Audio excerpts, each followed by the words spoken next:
So hello friends, once again welcome to my YouTube channel the Jammers. और हमारा binormal distribution का session चल रहा था। मैंने एक वीडियो बायनॉर्मल डिस्ट्रीब्यूशन पे बना भी चुका हूँ, जिसमें मैंने बेसिक प्रॉपर्टीज़ वगैरह हर एक चीज़ के बारे में आपको बताया है। अगर चैनल पे नए हैं तो लाइक कर दीजिए इस वीडियो को, सब्सक्राइब करिए चैनल को और शेयर कर दीजिए अपने दोस्तों से कि पढ़ाई चालू हो गई भाई। तो ये दो क्वेश्चन हैं, ठीक है। इनमें से ये दोनों ही क्वेश्चन काफ़ी ज़्यादा कॉम्पिटिशन्स में पूछे जाते हैं, ठीक। जैसे कि ये क्वेश्चन दे रखा है, show that the condition necessary for two given numbers a and b to be mean and variance of a binomial distribution are. पहला a greater than 0, a greater than b greater than 0 and the second one is a square upon a minus b is an integer. और दूसरा question है, अगर x follow करता है कोई binomial distribution with parameters n, p, जहाँ पे n denote करता है नंबर ऑफ इवेंट्स और p डिनोट करता है प्रोबेबिलिटी ऑफ सक्सेस, ठीक है। Then prove that probability x is even is equal to half 1 plus q minus p की पावर n, ठीक है। तो एक एक करके हम दोनों क्वेश्चंस को करेंगे। तो पहले वाला क्वेश्चन हम देखते हैं, ठीक। दूसरा वाला मैं रब करने दे रहा हूं। तो जैसे कि ये कह रहा है कि ये दो नंबर है, a आपका मीन है, ठीक है, a आपका मीन है और जो आपका b है ये वेरिएंस है, ओके। हम क्या जानते हैं, हम एक रैंडम वेरिएबल x कंसीडर कर लेते हैं जो फॉलो कर रहा है binormal distribution with parameter n, p, ठीक। a मीन है तो जाहिर सी बात है ये चीज होगा, ओके। b वेरिएंस है, इसकी वैल्यू इस चीज के इक्वल होगी, जाहिर सी बात है। आप एक काम करिए, b अपॉन a डिवाइड कर दीजिए दोनों को, npq अपॉन np, ठीक। q is equal to b upon a। और हमको एक चीज पता है कि q जो है एक प्रोबेबिलिटी ही तो है, और प्रोबेबिलिटी भाई प्रोबेबिलिटी ग्रेटर देन हमेशा 0 और लेस देन 1 होती है कि नहीं। तो b अपॉन a जो आपका हो जाएगा, ठीक, ग्रेटर देन 0 लेस देन 1 हुआ, ओके। ये आपका बन गया a greater than b greater than 0। आपने पहला पार्ट सॉल्व कर दिया, ठीक है, ये हमने प्रूव कर दिया।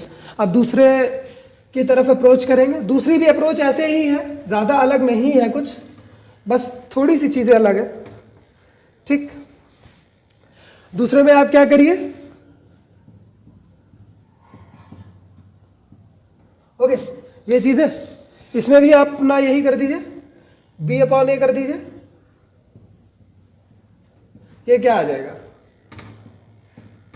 ठीक, b upon a is equal to q आया, ये आपका बना, ठीक।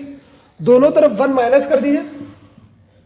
क्यों, अभी मैं आपको बता रहा हूं, क्योंकि आपको a माइनस बी यहाँ चाहिए, टर्म आपको चाहिए, और a माइनस बी अगर आपको टर्म बनाना है तो 1 आपको माइनस करना पड़ेगा, जाहिर सी बात है। 1 अपॉन q हो गया, ये a upon b minus a is equal to, ये चीज क्या हो गई, p हुई, ठीक। अब इसको रेसिप्रोकल ले लीजिए, a upon a minus b this is equal to 1 upon p। a square ऊपर चाहिए तो a से मल्टीप्लाई कर दीजिए, a square upon a minus b is equal to a by p. और a है क्या आपका np अपॉन p बचा, p से p कट गया, a square upon a minus b ये आया आपका इक्वल टू n। और n होता क्या है, नंबर ऑफ इवेंट्स को ही तो डिनोट कर रहा है n, तो भाई n इंटीजर ही तो है।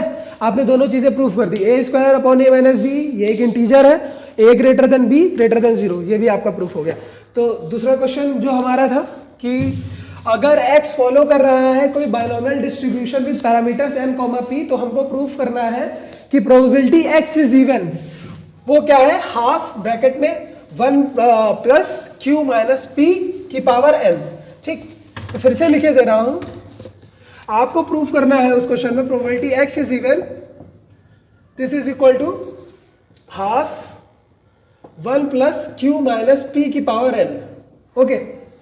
आपको ये चीज प्रूफ करनी है, और आपको दे रखा है x फॉलो कर रहा है binormal distribution with parameters n, p, आपको ये चीज दे रखी है, ओके। चलिए हम क्वेश्चन से ही चीज उठाएंगे, ओके। क्वेश्चन से ही अपने प्रूफ को समझने की कोशिश करेंगे। प्रोबेबिलिटी x इज इवन का मतलब क्या होता है, probability x equal to 2 plus probability x equal to 0 plus probability x equal to 2 plus probability x equal to 4। Okay, मतलब हमें इसकी प्रोबेबिलिटी निकालनी है। डन, ठीक है। तो पहली चीज ये देखिए, आपको ब्रैकेट में एक चीज दे रखी है q माइनस पी की पावर n। इसे हम पहले ओपन करके देखते हैं ये बनेगा क्या। अगर किसी को बायनोमियल एक्सपेंशन नहीं आता है तो मैं बता दूं, a प्लस बी की पावर होल n लिखी होती है तो ये होता है nc0 a की पावर n b की पावर 0 प्लस nc1 a की पावर n माइनस 1 b की power 1 plus dot dot dot. ये एक टर्म घटता जाता है, एक टर्म की पावर बढ़ती चली जाती है। कहाँ तक होगी? ncn a की पावर 0 b की पावर n, यहाँ तक होगी। ओके, तो अब इसमें हम अगर कंसीडर कर ले, कंपेयर कर दे इसको, तो अगर हम कंपेयर करेंगे तो ये टर्म हमारा a, ये टर्म हमारा b, क्या बनेगा? पहला टर्म nc0, ठीक, q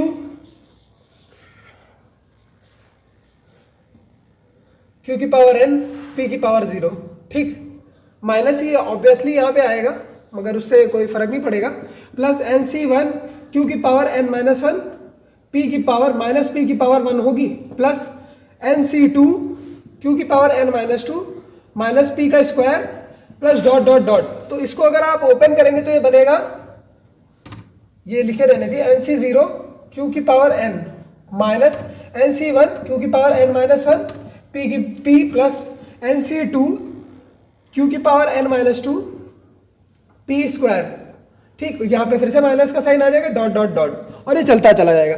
अगर आप इसे कायदे से देखें तो ये क्या लिखा हुआ है? ये लिखी हुई है प्रोबेबिलिटी x इक्वल टू 1, ठीक। आप बायनोमियल का एक्सपेंशन आप पे क्या होता है? nc(x) p की पावर x q की पावर n माइनस x होता है। x की जगह पे अगर आप 1 डाल देंगे तो ये लिखा हुआ है प्रोबेबिलिटी x इक्वल टू 1, ये लिखा हुआ है probability x equal to 0 minus probability x equal to 1 plus probability x equal to 2। जो हमारा तीसरा टर्म आएगा वो आएगा probability x equal to 3 minus के साथ, okay, dot dot dot infinity तक जाएगा। अगर हम इनको सेपरेट कर लें तो ये लिखा हुआ है probability x equal to 0 plus probability x equal to 2 plus dot dot dot, ठीक, माइनस का सिंबल बाहर लिया, probability x equal to 1 plus probability x equal to 3 plus dot dot dot, ठीक। तो अगर हम देखना चाहें इनडायरेक्टली ये क्या लिखा हुआ है तो ये बस हमने यही चीज लिखी है कि q माइनस पी होल की पावर जो n है ये दो जगह डिवाइड हो गया। एक ये है probability when x is even. Directly देखना चाहे तो ये क्या लिखा हुआ है? q माइनस पी होल की power n, this is equal to probability x is even minus probability x is odd, ठीक। तो आपको एक टर्म तो पता चल गया, इवन वाला हमें टर्म पता चल गया। अगर हम ऑड वाला टर्म किसी तरीके से हटा ले जाए तो बात बन जाएगी, ठीक। तो चलिए देखिए, जुगाड़ लगाएंगे हम। हमारे पास ब्रैकेट में एक और टर्म दिया हुआ था, जब हमें प्रूफ करना था कि प्रोबेबिलिटी x इज इवन है तो हमें प्रूफ करना था half 1 plus q minus p whole की पावर n, ओके। तो हमने एक टर्म का खाली यूज किया है। अब किसी के दिमाग में अगर ये आ रहा है 1 का यूज कैसे करेंगे, तो बस हल्का सा ये दिमाग लगाओ कि भाई q प्लस पी की वैल्यू भी तो 1 ही होती है। अगर हम q प्लस पी होल पावर n को एक्सपैंड कर दें तो ये क्या होगा? nc0 q की power n plus nc1 q की power n minus 1 p plus nc2 q की power n minus 2 p square plus dot dot dot, okay. तो ये क्या लिखा हुआ है इनडायरेक्टली? प्रोबेबिलिटी, अगर आप इसे वैसे ही अरेंज करेंगे तो ये लिखा हुआ है x इज इवन और कहीं भी माइनस का साइन नहीं आ रहा है, plus probability x is odd, ये लिखा हुआ है। इन दोनों को अगर आप ऐड कर देंगे 1 प्लस क्यू होल की पावर n, ये तो 1 ही हो जाएगा ना, क्योंकि q प्लस p की वैल्यू तो 1 होती है, ठीक। इन दोनों को आप ऐड करिए, q minus p whole power n, इसको ऐड कर दीजिए, ये हो गया probability x is even minus probability x is odd. भाई ये कैंसिल हो गया टर्म, आपका आ गया 2 times twice probability x is even. 2 times को उधर ले जाइए, प्रोबेबिलिटी x इज इवन, ठीक, half 1 plus q minus P की पावर n, आपका ये बन गया, प्रूफ हो गया। तो देखिए बहुत ज़्यादा चीज़ें डिफिकल्ट नहीं होती हैं, हल्का सा दिमाग अप्लाई करना होता है, बहुत माइन्यूट सी चीज़ें होती हैं जो हम लोग नज़रअंदाज कर देते हैं। जैसे यहाँ पे q माइनस पी होल की पावर n काफ़ी लोगों ने सोच लिया होगा, मगर 1 के बारे में आप हल्का सा अगर सोचते तो आपको आंसर मिल जाता। चलिए आगे के क्वेश्चंस देखते हैं। तो ये क्वेश्चन देखिए, ये क्वेश्चन है हमारा, कह रहा है कि man take step forward with probability 0.6 and a step backward with probability 0.4. Find the probability that at the end of 15 steps he is 3 steps forward from starting point and the second one is 1 step backward from starting point. ठीक है, तो इसमें आप indicator function का use करिए। Indicator function का आप use कैसे करेंगे मैं बताता हूं आपको, ठीक, कि समझने की कोशिश करिएगा। ये ओरिजिन कंसीडर कर लेते हैं, ठीक है। यहां से कोई आदमी आगे जाता है एक स्टेप, ठीक, तो उसको अगर आप +1 कंसीडर कर रहे हैं, तो अगर वो बैकवर्ड आ रहा है तो उसको आपको -1 कंसीडर करना पड़ेगा। ऐसा क्यों? देखिए, जैसे वो एक स्टेप आगे गया +1, ठीक है, और अगर आप इसे 0 कंसीडर कर लेंगे तो वो 2 स्टेप्स चल चुका है, 1 + 0 1 ही होगा। इसका मतलब ये अपनी पोजीशन चेंज ही नहीं कर रहा है, एक ही स्टेप, आपने 2 कदम चल दिए हैं मगर वो अपनी एक ही पॉइंट पे अटका हुआ है। मगर आप इसे अगर -1 कंसीडर करेंगे तो इसका मतलब ये है एक स्टेप आगे चला, फिर एक स्टेप पीछे चला, ये ओरिजिन पे आ गया। ओके, तो पूछा गया है हमसे कि अगर हम मान लें x ये है कि ये स्टेप फॉरवर्ड चल रहा है और y ये है कि ये बैकवर्ड चल रहा है, ठीक, और हमारा जो x है ये बायनॉमियल डिस्ट्रीब्यूशन फॉलो करेगा विद पैरामीटर क्या होंगे 15 स्टेप्स, n कितना है 15, प्रोबेबिलिटी कितनी है 0.6 सक्सेस। मैंने कुछ भी x y मत मानिए, इसे a भी मान लीजिए, ठीक है। a स्टेप फॉरवर्ड चल रहा है, b स्टेप बैकवर्ड चल रहा है, तो ये बोल रहा है कि 3 steps forward from starting point. तो आप ऐसा कॉम्बिनेशन सोचिए कि हम क्या करें, a माइनस बी करें कि वो 3 आ जाए, ओके 3 आ जाए, और हमारा जो a प्लस बी हो, ठीक, a प्लस बी होगा वो आपका रहेगा 15। ये कॉम्बिनेशन क्या है 2a इज इक्वल टू, ठीक, 18, a इज इक्वल टू 9, यानी आप जो फॉरवर्ड ले रहा है वो स्टेप्स 9 ले रहा है और बैकवर्ड जब 6 ले रहा है तभी ये चीज पॉसिबल है, वरना ये चीज पॉसिबल ही नहीं होगी, ठीक है।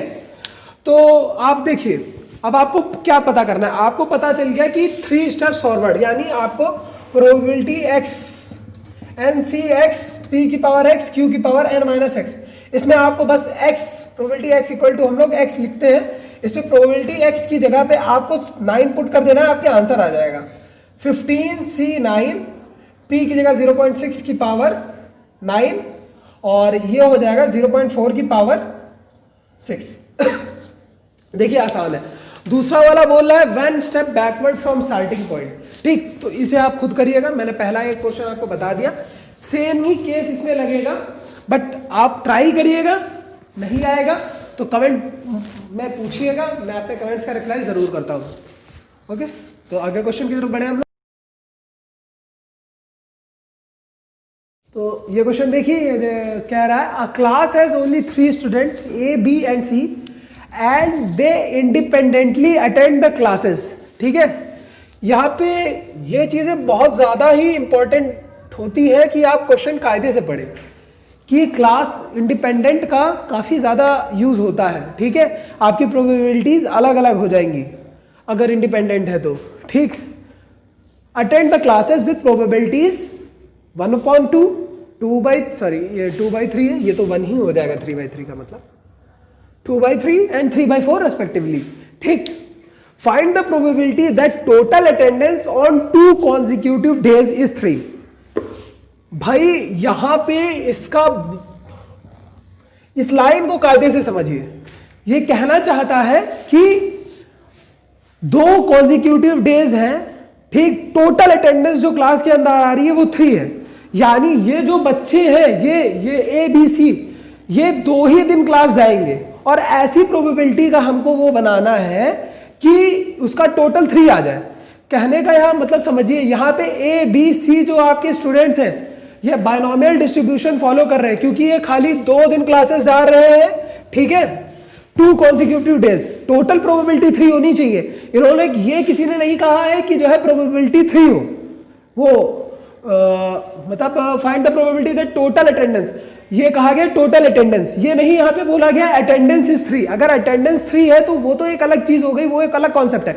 यहाँ पे बोला है कि तीनों की अटेंडेंस जो है वो 3 होनी चाहिए। बात समझिए, यहाँ पे क्या लिखा हुआ है, 2 कॉन्सिक्यूटिव डेज जा रहे हैं, यानी ए फॉलो करेगा बायनोमियल डिस्ट्रीब्यूशन। ये कितने दिन जा रहा है, खाली 2 ही दिन तो जा रहा है। 2 कॉमा इसकी प्रोबेबिलिटी कितनी है 1/2 जाने की। बी फॉलो कर रहा है बायनोमियल डिस्ट्रीब्यूशन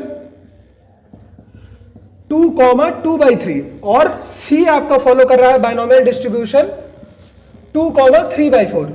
और आपसे क्वेश्चन में पूछा गया है probability a plus b plus c ये इक्वल टू 3 होनी चाहिए। ठीक, तो इसमें कॉम्बिनेशन आप आराम से बहुत लगा सकते हैं बड़े मजे से। ठीक है, मैं आपको भी बताता हूं कैसे आप a प्लस बी प्लस सी, ठीक है, ये 3 है इक्वल टू 3 है, एक कितने तरीके से आप बना सकते हैं इक्वल टू 3। एक तरीका आपका ये हो गया कि भाई a एक दिन क्लास जा रहा है, b एक दिन क्लास जा रहा है और c भी एक ही दिन क्लास जा रहा है। ठीक है, एक कॉम्बिनेशन आपका ये हो गया प्रोबेबिलिटी a 2 दिन क्लास जा रहा है, b एक दिन जा रहा है, c एक को दिन नहीं जा रहा। बहुत आलसी है सी भाई। ठीक है, एक आपका ये हो गया प्रोबेबिलिटी a 2 दिन क्लास जा रहा है, b एक भी दिन नहीं जा रहा है, c एक दिन जा रहा है। ठीक, ऐसे ही कॉम्बिनेशन बन जाएगा प्रोबेबिलिटी इस टाइम पे a एक भी दिन क्लास नहीं जा रहा है, b 2 दिन क्लास जा रहा है, c एक दिन क्लास जा रहा है। ठीक, फिर प्रोबेबिलिटी a एक दिन जा रहा है, b 2 दिन जा रहा है, c एक भी दिन नहीं जा रहा है। ठीक है, फिर यहां पे लग जाएगा एक case probability a equal to 1, b एक भी दिन नहीं जा रहा है, c 2 दिन जा रहा है। फिर एक केस और बनेगा प्रोबेबिलिटी a एक भी दिन नहीं जा रहा है, b एक दिन जा रहा है, c 2 दिन जा रहा है। कुल मिला के आपके 7 केसेस हो गए। इनको सॉल्व कैसे करना है मैं अभी बताता हूं। ठीक है, आपका लिखा हुआ है कि ये इंडिपेंडेंट है। भाई इंडिपेंडेंट है तो बहुत आराम से खुल गया यार। मैं खाली आपको एक टर्म ये लिख के दिखा देता हूं, ये 7 टर्म आपको ओपन करेंगे तब तो आपको आंसर मिल जाएगा। इस टाइप का क्वेश्चन आपसे आईआईटी में पूछा नहीं जाएगा, बट हाँ इस कॉम्बिनेशन में क्वेश्चन आता है कि वो आपको ऐसे दे सकते हैं कि x प्लस वाई की वैल्यू 2 हो। ठीक है, तो ऐसा हो सकता है कि x शायद वैल्यू ले ही ना रहा हो, कुछ x 3 से स्टार्ट हो रहा हो। ठीक है, x स्टार्ट फ्रॉम 3 दे रखा हो और y स्टार्ट फ्रॉम 1 2 3। ठीक है, तो उसमें जाहिर सी बात है जब x 3 से स्टार्ट करेगा तो x प्लस वाई अगर 2 दे रखा होगा तो x हमेशा 0 हो जाएगा और y आपका 2 ले लेगा, ये चीज वैल्यू हो जाएगी। तो कॉम्बिनेशन का ये क्वेश्चन था, ये काफी अच्छा क्वेश्चन है, इस वजह से मैंने आपको बताया इसमें 7 कॉम्बिनेशन बनने हैं और आगे भी मैं आपको इस टाइप के क्वेश्चंस कराता रहूंगा। ठीक, एक मैं लिख के दिखाता हूं, a equal to 1, b equal to 1, c equal to 1 का क्या मतलब हुआ, इसको आप अलग अलग लिख सकते हैं। Probability a equal to 1 into probability b equal to 1 into probability c equal to 1। ठीक, ये अलग अलग आपने कर लिया। a फॉलो कर रहा है बायनोमियल 2,5 NCX होता है। ठीक, p की पावर x q की पावर x, ठीक, इंटू 2c1 प्रोबेबिलिटी p की पावर x इंटू 1/3। सेम चीज यहां 2c1 ये 3/4 इंटू 1/4। ऐसे ही करके आप सारे ब्रैकेट्स ओपन कर लीजिए, मल्टीप्लाई करिए, निकालिए। बहुत ज्यादा मुनीम गिरी वाला काम है, मैं नहीं करने वाला, आप लोग करिए। ठीक है, क्योंकि मुझे और भी क्वेश्चंस आपको बताने और ये क्वेश्चन कॉम्बिनेशन पे बेसिकली बेस्ड है, तो ये काफी अच्छा है कि भाई इस टाइप का क्वेश्चन मुझे लग रहा है कि मैंने शायद दूसरी तीसरी बार आपको अगर कराया है तो कराया है, बहुत ज़्यादा इस टाइप का क्वेश्चन नहीं कराया। और इस टाइप का क्वेश्चन काफ़ी अच्छा है, ये IIT जैम में और अदर आपके जो एग्जाम्स होंगे उसमें पूछा जाएगा। ठीक है, और अगर आप इस चीज़ को नहीं समझ पाते हैं कि इंडिपेंडेंट वगैरह क्या है, हर एक चीज़ इसको ब्रेक नहीं कर पाते, तो ये सॉल्व करना नामुमकिन ही है मेरे भाई, आसान नहीं है। चलो अब दूसरे क्वेश्चन की तरफ बढ़ते हैं। तो ये क्वेश्चन दे रखा है, an archer makes 10 independent attempts. पहले भी कहा, फिर से बता रहा हूं, अटेम्प्ट्स इंडिपेंडेंट है। ठीक है, eight a target and his probability of hitting a target at each attempt is 5/6, then the conditional probability, इसको देखिएगा, कंडीशनल प्रोबेबिलिटी लिखा हुआ है, बहुत ही इंपॉर्टेंट है इस लाइन का मतलब। Conditional probability that his last two attempts are successful given that he has a total of success 7 successful attempts. कहने का मतलब समझिए कि वो 10 अटेम्प्ट कर रहा है, ठीक है, और आपसे पूछा गया है कि इस चीज की प्रोबेबिलिटी बताओ कि आखिरी के 2 सक्सेसफुल होने चाहिए। वो जरूरी है कि वो जो आखिरी के 2 शूट कर रहा है वो सक्सेसफुल हो, एकदम सटीक निशाने पे बैठे, और टोटल जो वो करे वो 7 होने चाहिए, सॉरी 7 सक्सेसफुल अटेम्प्ट्स कर रहा है, ठीक है। तो इसमें फिर से हम इंडिकेटर फंक्शन का यूज करेंगे, ठीक है। xi को डिनोट करेंगे, ये तो कायदे से काम नहीं करता, दिख रहा है ये कलर, दिख रहा है। xi को अगर हम डिनोट करते हैं +1 से और -1 से, +1 हम कब डिनोट करेंगे, व्हेन अटेम्प्ट आपका सक्सेसफुल होगा, ठीक है, और -1 जब वो फेल कर ले जाएगा, ठीक। तो अगर आप समझने की कोशिश करें कि xi अगर हम खाली एक, आपका मेरा कहने का मतलब समझे, because it is written he makes 10 independent attempts, and if we are considering xi as only one event, ठीक है, so xi is we considering xi as only one attempt, okay, so it is gonna follow binomial distribution, okay। फिर से कह रहा हूं कि हम खाली एक ही अटेम्प्ट के बारे में बात कर रहे हैं, तो इसमें खाली जब एक ही अटेम्प्ट के बारे में बात करेंगे तो n की वैल्यू 1 होगी, और प्रोबेबिलिटी सक्सेस की हमको पता ही है 5/6 है, ठीक है, डन। हमने खाली एक इवेंट के बारे में बात करी कि खाली जब वो एक बार कर रहा है, ठीक, and we are given that he is making 10 independent attempts, okay. तो पहले आपको बताया था कि अगर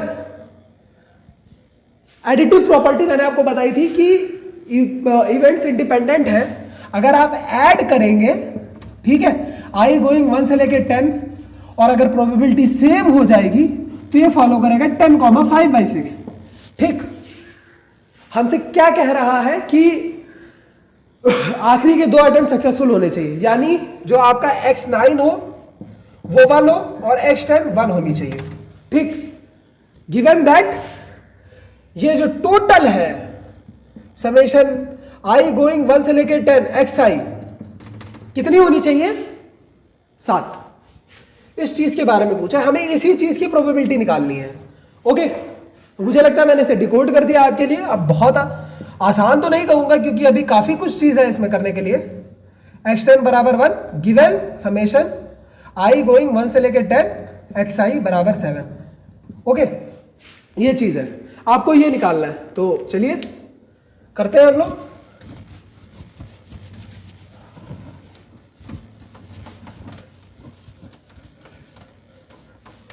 ठीक, ये चीज हमें कैलकुलेट करनी, okay.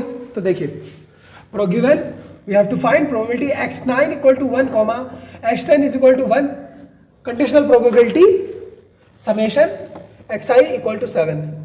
So whenever we are dealing with a conditional probability, so we know the formula probability a given b already has occurred, ठीक है, probability a intersection b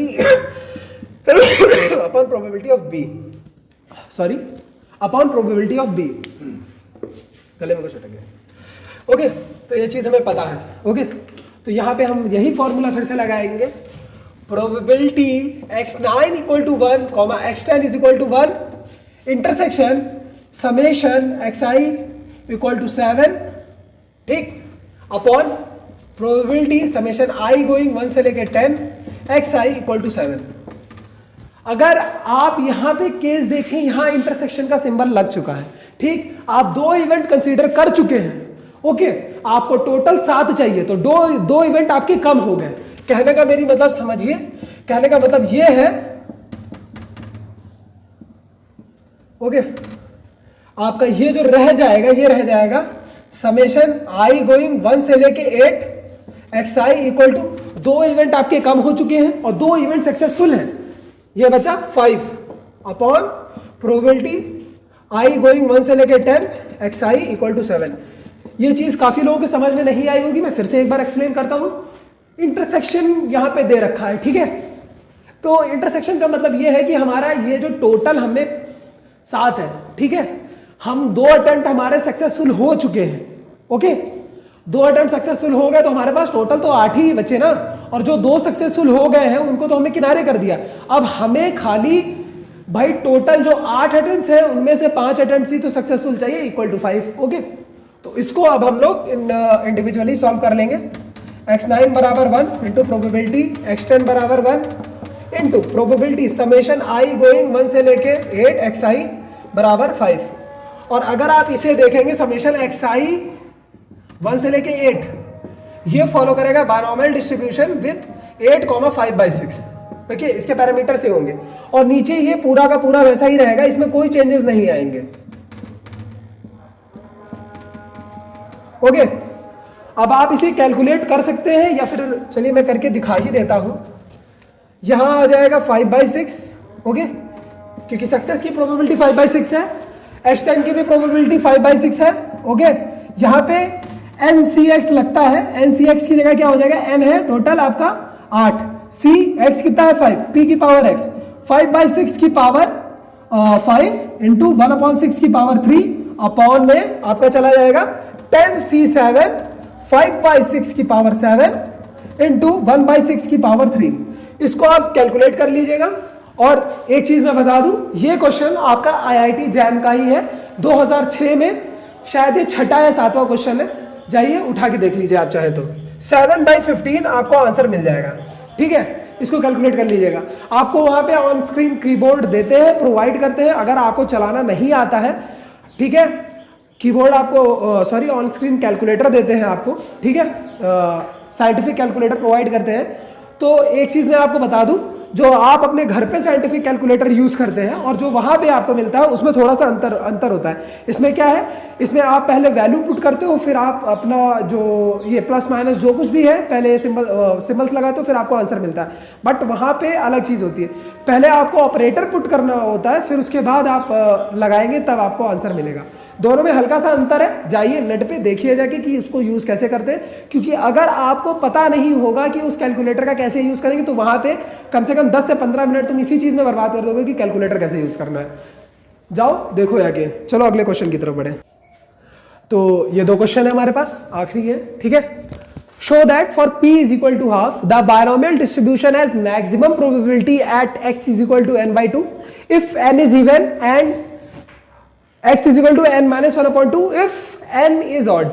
ठीक, दूसरा क्वेश्चन है, in 3 independent throws of a fair die x denotes number of faces showing 6, find the value of expectation 3 minus x का whole square. ठीक, एक एक करके हम लोग सॉल्व करेंगे। एक पार्ट इसका खाली मैं बताऊंगा, दूसरा आपको खुद करना होगा। ठीक, सेम ओल्ड प्रोसेस।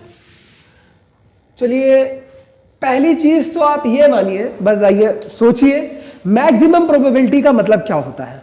ठीक है, मैक्सिमम प्रोबेबिलिटी होती क्या है, किसी डिस्ट्रीब्यूशन की मैक्सिमम प्रोबेबिलिटी का मतलब मोड ही दे रखा है इनडायरेक्टली। ओके, यहां पे ये जो आपको लिख रखा है मैक्सिमम प्रोबेबिलिटी, इसका मतलब ये बोल रहा है कि ये जो मोड आपका है, ठीक है, मैक्सिमम होगा जब x की वैल्यू 1/2 है, इवन है, x is equal to n minus 1/2 जब ये ऑड होगा। ठीक है, ऑड वाला केस मैं कंसीडर कर लेता हूं।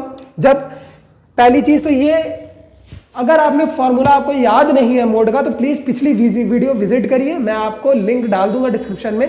वहां पे मैंने आपको मोड का फॉर्मूला और बायनोमियल डिस्ट्रीब्यूशन के सारे जो बेसिक फॉर्मूले, जो अच्छे अच्छे फॉर्मूले हैं जिनका यूज है, मैंने सब बताया। मैं पहले भी कहता हूं कि अगर आप चैनल पे आए हैं तो प्लीज एक बार वीडियोस जाइए, विजिट करिए। बहुत ज्यादा बड़ी बड़ी वीडियोस भी नहीं है। अगर आप 2x 3x 2x पे प्ले करेंगे जाके स्पीड बढ़ा के तो मुश्किल से वो वीडियो 10-15 मिनट की रह जाएगी, आप आराम से देख सकते हैं।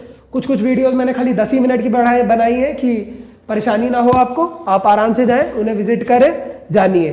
ठीक, क्योंकि जितनी भी चीजें मैं आपको बता रहा हूं, मैं हर एक चीज का यूज आपको करके दिखाता भी हूं, ऐसे नहीं बता रहा हूं, खाली मुझे हवा में नहीं उड़ाना, ये काम मेरा नहीं है। ठीक, मोड होता क्या है बायनोमियल डिस्ट्रीब्यूशन का, n प्लस 1 p माइनस 1, ठीक, less than n plus 1 p। Mode इसके बीच में आपका लाई करेगा। ठीक, तो पहली चीज हमारी दे रखी है कि p की वैल्यू हाफ है। मैं दूसरा वाला केस आपको इस वजह से बताने जा रहा हूं क्योंकि यहाँ पे 2 मोड आएंगे। पहले वाले केस में खाली एक ही मोड आएगा, आप खुद करेंगे आपको पता चल जाएगा।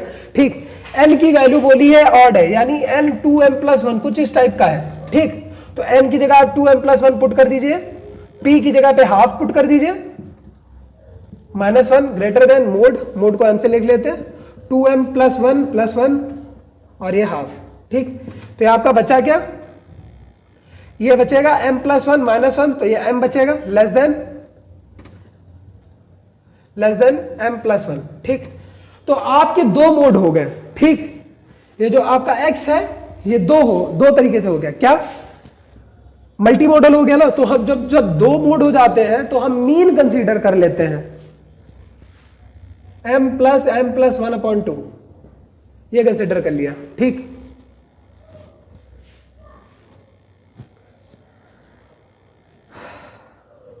To m + 1/2। ठीक, x कोई वैल्यू अगर आप कंसीडर कर ले n लेगा तो ये बचेगा क्या, n = 2m + 1/2, तो m जो आपका है ये आ गया 2n - 1/2 आ गया। ओके, ये चीज आपने एक चीज फाइंड कर ली, दूसरी चीज आप खुद आराम से फाइंड कर सकते हैं। ठीक, दूसरा क्वेश्चन अब देखते हैं कि दूसरे क्वेश्चन में बोला गया है, फिर से आप कायदे से पढ़िए, इंडिपेंडेंट थ्रोज आपको दे रखे हैं। ठीक है, 3 इंडिपेंडेंट थ्रो करता है और दे रखा है प्रोबेबिलिटी, x डिनोट करता है number of faces upper showing head, यानी जो आपकी प्रोबेबिलिटी ऑफ सक्सेस है ये 1/6 है, क्योंकि एक डाई की 6 फेसेस होते हैं और हर एक पे एक ही नंबर होता है, 6 डिनोट कर रहा है, इसकी प्रोबेबिलिटी 1/6 है। अगर हम x डिनोट करते हैं सक्सेस को और लेट y डिनोट करते हैं फेल्योर को, तो ये बोला है एक्सपेक्टेशन 3 - x का होल स्क्वायर, ये फाइंड करना है। 3 - x का स्क्वायर कर दीजिए आप, 9 + x² - 6x। ठीक, 9 + expectation x² - 6 time expectation x। ठीक, इसको सॉल्व कर लीजिए आप। अगर ये किसी के दिमाग में आ रहा है तो भाई तुम बहुत बड़े बेवकूफ हो। ठीक है, थोड़े नहीं बहुत ज्यादा। अबे यार इतना सॉल्व करने में ना तुमको बहुत टाइम लग जाएगा, तुम्हें अपना टाइम बचाना है। मैंने आपको क्या बताया था, इसमें बोला है 3 इंडिपेंडेंट थ्रोस कर रहा है वो, और n की वैल्यू यहाँ पे 3 दे रखी है ऑलरेडी, ये 3 - x बोल रहा है। और मैंने बताया था आपको n - x, अगर कोई x फॉलो कर रहा है बायनोमियल n, p, तो आपका जो n - x है वो फॉलो करेगा बायनोमियल n, q। यहां पे कहने का मतलब ये है, ये जो 3 - x है अगर आप इसे y कंसीडर कर लेते हैं तो y फॉलो करेगा binomial distribution with parameter n की जगह पे कितना 3 और q की जगह पे आपका हो जाएगा 5/6। That's is so simple. आपसे पूछा गया एक्सपेक्टेशन y²। ठीक है, आपको एक्सपेक्टेशन x पता है क्या होता है, np। np का मतलब क्या हुआ, n की जगह कितना है 3, p की जगह पे कितना है 5/6, 15/6 आप लिख लीजिए। वेरिएंस ऑफ x आपको पता है npq होता है। ठीक है, n की जगह पे कितना है 3, p की जगह पे 5/6, इसकी जगह पे 1/6, ये हो जाएगा 15/36। वेरिएंस ऑफ x का फॉर्मूला होता क्या है, expectation x² minus expectation x का होल स्क्वायर। ओके, आपका एक्सपेक्टेशन y² चाहिए भाई, जाहिर सी बात है। सॉरी, यहाँ पे y आप कंसीडर करिए, सॉरी मैंने यहाँ पे वेरिएबल थोड़ा गलत लिख लिया है। ठीक, ये आप y कंसीडर करिए, एक्सपेक्टेशन y² चाहिए तो आपको करना क्या होगा, variance of x y plus expectation y का होल स्क्वायर अगर आप कर देंगे तो आपको मिल जाएगा। देखिए वेरिएंस ऑफ y कितना है आपका 15/36, प्लस इसको आप करेंगे 15/6 का होल स्क्वायर करिए 225/36, ये आ गया 0 1 कैरी गया 4 240/36। ये आपका शायद बड़े बचेगा 20/3 है, कुछ ऐसे आएगा, देख लीजिए, इसको आप सॉल्व करिएगा। ठीक, तो आप देखिए अगर आपको ये छोटी छोटी ट्रिक्स नहीं पता है तो ये क्वेश्चन आपके लिए बहुत लेंथी हो जाएंगे, और वो बेवकूफ़ी है, सिर्फ और सिर्फ बेवकूफ़ी है कि जब चीज़ हम इतनी छोटी सी में कर सकते हैं तो हम इतना बड़ा उसे खींचे। यहाँ पे अब किसी के दिमाग में ये आ रहा होगा भैया 3 - x का होल स्क्वायर कोई बहुत बड़ी चीज़ तो है नहीं, हम तो खोल देंगे। अबे यहाँ पे जब वो 3 इंडिपेंडेंट थ्रोस फॉलो कर रहा है तब ये चीज़ ऐसी हो रही है। केसेस कहीं कहीं पे ऐसे बनेंगे कि भाई बहुत बड़ी क्वांटिटी दे दी गई होगी, तब तुम उसे मल्टीप्लाई डिवाइड करते रह जाओगे तो तुम करते रह जाओगे, 5-10 मिनट तक आंसर नहीं ला पाओगे। ठीक है, तो छोटी छोटी चीजों को पकड़िए, आराम से आपको आंसर मिलेगा और आप रिजल्ट पाएंगे, और बने रहिए हमारे साथ। ठीक, चलिए आज के लिए इतना ही। अब अगली वीडियोस में हम फिर से एक आखिरी बायनोमियल डिस्ट्रीब्यूशन के बारे में बात करेंगे, एक आखिरी वीडियो बनाऊंगा मैं। चलिए, थैंक्स।